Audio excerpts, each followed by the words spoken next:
Irmãos, Israel foi tirado do Egito com 11 sinais, 10 especificamente no Egito, a mão de Deus poderosa lançando as pragas, e por fim, Deus abriu o mar vermelho e eles passaram de pés enxutos.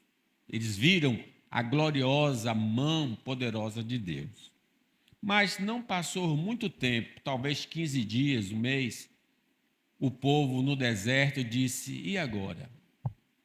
Como é que nós vamos sobreviver? Quem vai nos dar água? Quem vai nos dar comida? Não seria melhor voltar para o Egito? Até o próprio Moisés, quando Deus disse: olha, eu vou dar carne a esse povo. Aí ele disse: bem, ainda que o Senhor pegasse todos os peixes do mar, não caberia. Como é que isso vai acontecer? Aí Deus se dirigiu para ele: acaso o meu braço encurtou?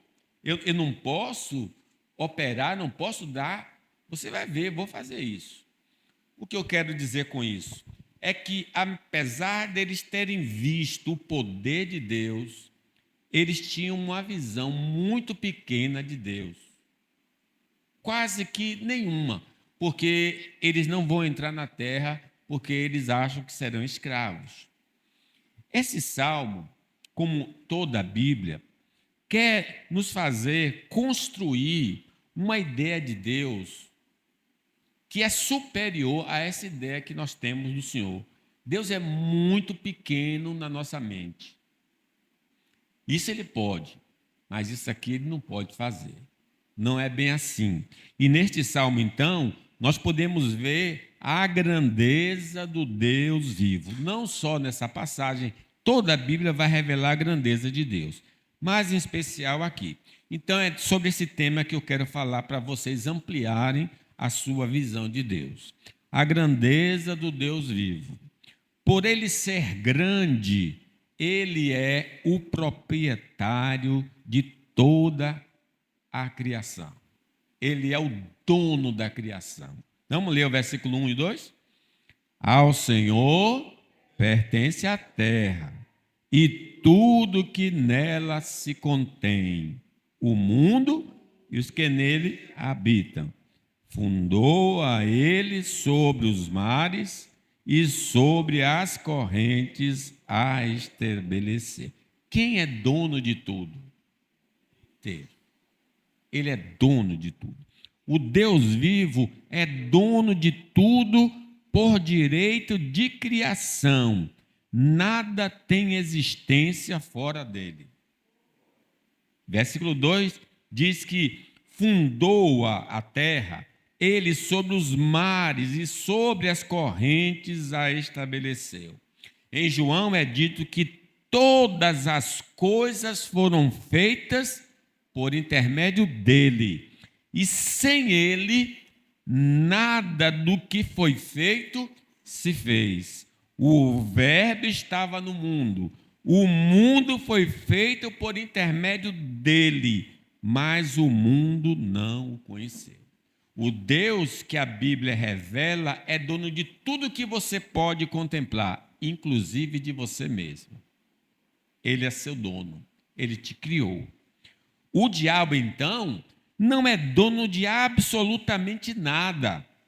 Ele se apropria indevidamente da criação que pertence ao Senhor. Se algumas pessoas podem dizer que alguma coisa seja do nada é do diabo. Ele é invasor, MST, invade a propriedade alheia. Diz o versículo 1 que ao Senhor pertence a terra, e não só a terra, e tudo que nela se contém, o mundo e os que nele habitam. Tudo é de Deus. Não tem nada do diabo aqui. Tudo pertence ao Senhor. Talvez você diga: e o diabo? O diabo não foi uma criação de Deus. Deus criou os homens e anjos santos, mas com possibilidade de caírem do seu estado original. E eles caíram, homens e alguns anjos.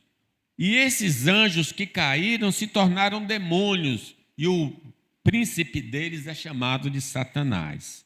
São seres que transgrediram a lei de Deus e foram amaldiçoados e destinados ao fogo eterno por toda a eternidade. Ora, se Deus não poupou anjos quando pecaram, antes precipitando-os no inferno, os entregou a abismo de trevas, reservando-os para juízo.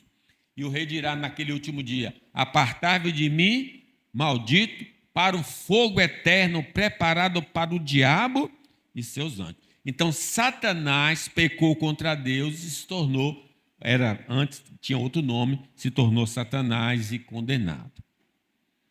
A terra pertence ao Senhor, mas ele concede às nações, famílias e indivíduos serem proprietários de uma porção da terra. Logo, Deus estabelece e abençoa a propriedade privada.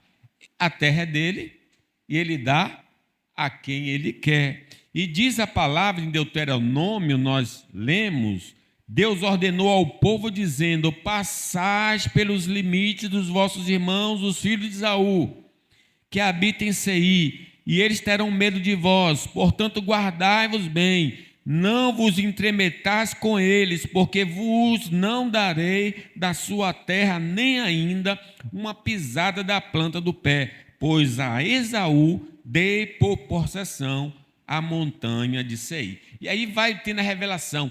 As nações têm determinados territórios porque Deus as conferiu. Como Deus também confere a famílias uma porção, uma terra, uma casa, ou como Deus concede ao indivíduo. Se o homem tem alguma coisa, toda boa dádiva e todo dom perfeito vem do Pai das luzes. Há homens, infelizmente, que se utilizam de meios ilícitos para adquirir uma parte ou toda a terra para si. Estes agem como o diabo, possuindo aquilo que Deus não lhe concedeu, e vão ser castigados pelo Senhor no devido tempo, diz o profeta Isaías. Ai dos que ajuntam casa a casa, reúnem campo a campo, até que não haja mais lugar, e ficam como únicos moradores no meio da terra. Destruir, então, qualquer bem que pertence ao Senhor nos torna culpados perante Ele e seremos punidos pelo soberano. Se tudo pertence a Deus e eu destruo aquilo que Deus criou, Ele vai cobrar isso de mim e de você, porque nós estamos destruindo uma propriedade alheia. Eu não posso destruir aquilo que não me pertence, né? Dizendo: graças te damos, Senhor Deus Todo-Poderoso, que és, que era, porque assumiste o teu grande poder e passaste a reinar. Na verdade, as nações se enfureceram, chegou, porém, a tua ira e o tempo determinado para serem julgados mortos, para se dar galardão aos teus servos, os profetas, aos santos e aos que temem o seu nome, tanto aos pequenos como aos grandes, e para destruíres os que destroem a terra. Então, cuidado com a natureza. A natureza é de Deus. Destruir a natureza, destruir outro ser humano, é agredir o próprio Deus. Aí eu repito aqui: o ser humano, seja ele quem for, é propriedade de Deus. E qualquer sentimento, fala e atitude que prejudique o próximo é dando contra a propriedade privada do Senhor, e estaremos sujeitos às penalidades da lei.